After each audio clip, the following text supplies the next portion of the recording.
Film noir was a movement in Hollywood that emerged during America's Great Depression. Studios did not have the financial means to create high-budget pictures, forcing filmmakers to become extremely creative to create something unique. They often incorporated low-key lighting, Venetian blinds, smoking, and most importantly, a black and white visual style as a way to demonstrate their talents. Nevertheless, there is one piece of film noir that is commonly discussed about today, the femme fatale.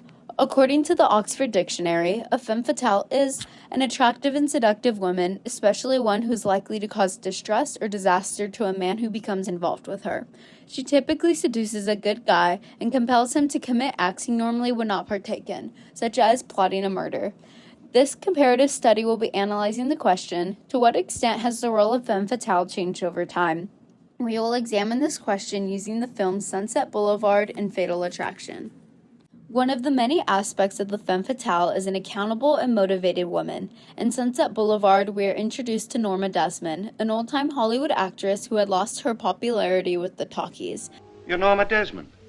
Used to be in silent pictures. Used to be big. I am big. It's the pictures that got small.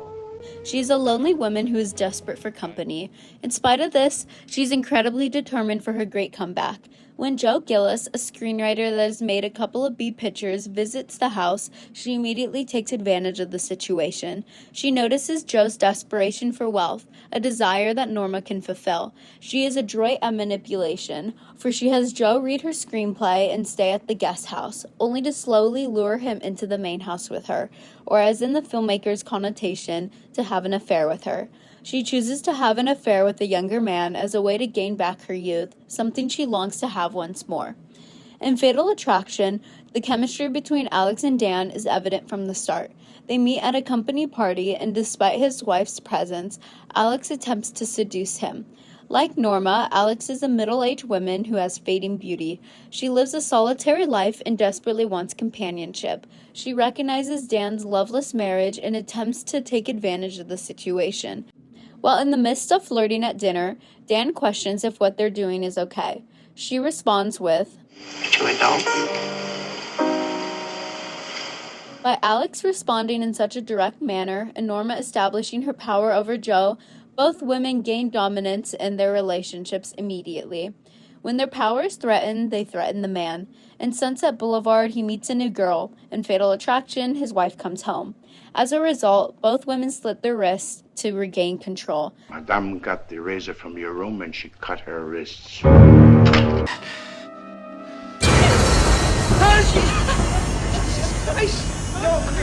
This plan works, for Joe and Dan immediately leave their women to comfort the femme fatales.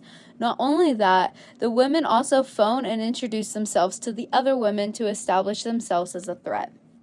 Another important aspect of the femme fatale is a house that reflects the inner workings of their characters. Norma Desmond lives in a beautiful Hollywood mansion that has not been cared for. Overgrown vines and weeds conceal the walls and only moss fills the pool.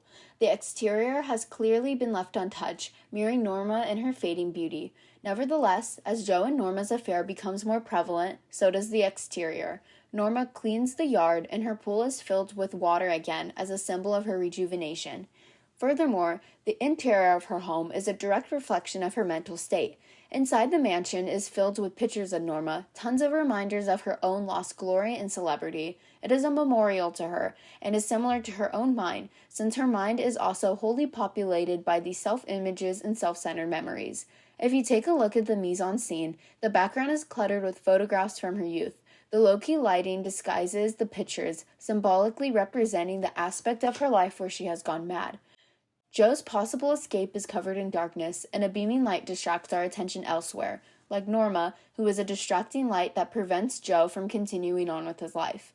The only available light in the scene is artificial, further extending Norma's character, as she must put on this act to feel a little bit of joy.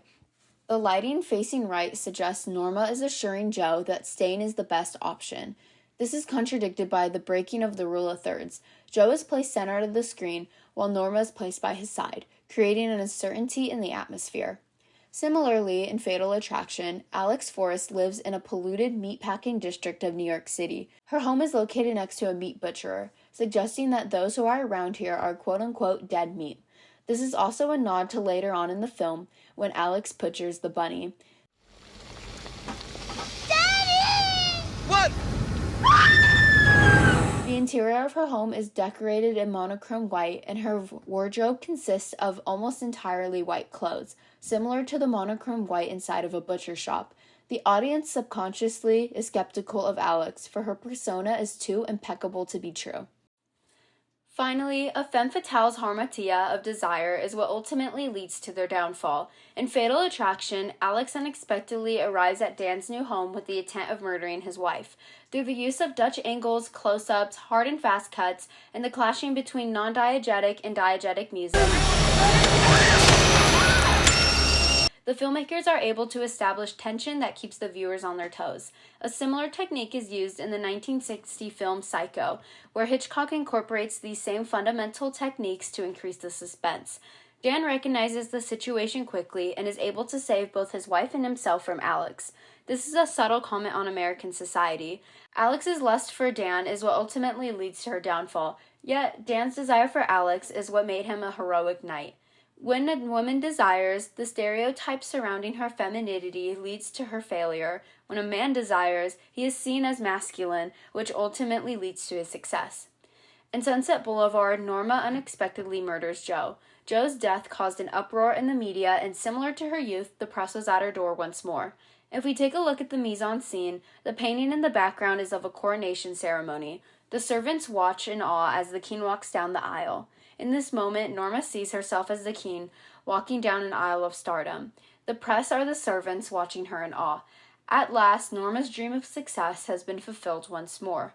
Hedda Hopper, a famous American gossip columnist in the 1940s and 50s, can be seen taking notes and playing herself. Not only does her presence further engage the audience with the film, it also is an allegory to how these forgotten actresses are treated in Hollywood. They are nothing more than a heading. So has Femme Fatale changed since its origins? Both Sunset Boulevard and Fatal Attraction portray powerful women whose ideas of success are ultimately defined by men.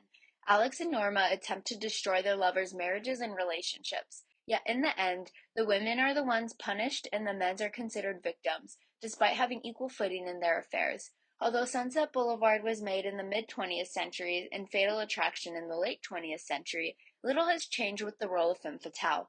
Both women meet their demise for daring to be sexual aggressors.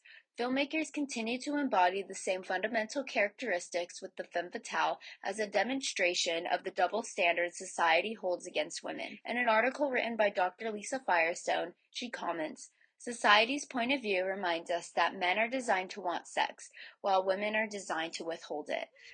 Well, you can't just go around kissing every man that asked you. Didn't anyone ever tell you that? When a woman embraces her sexuality, she is viewed as a harlot, thus being ridiculed for her behavior or even dismantled from her world. Filmmakers subconsciously allude to this idea by becoming the puppet master and providing the audience of their hypocrisy against a woman's etiquette.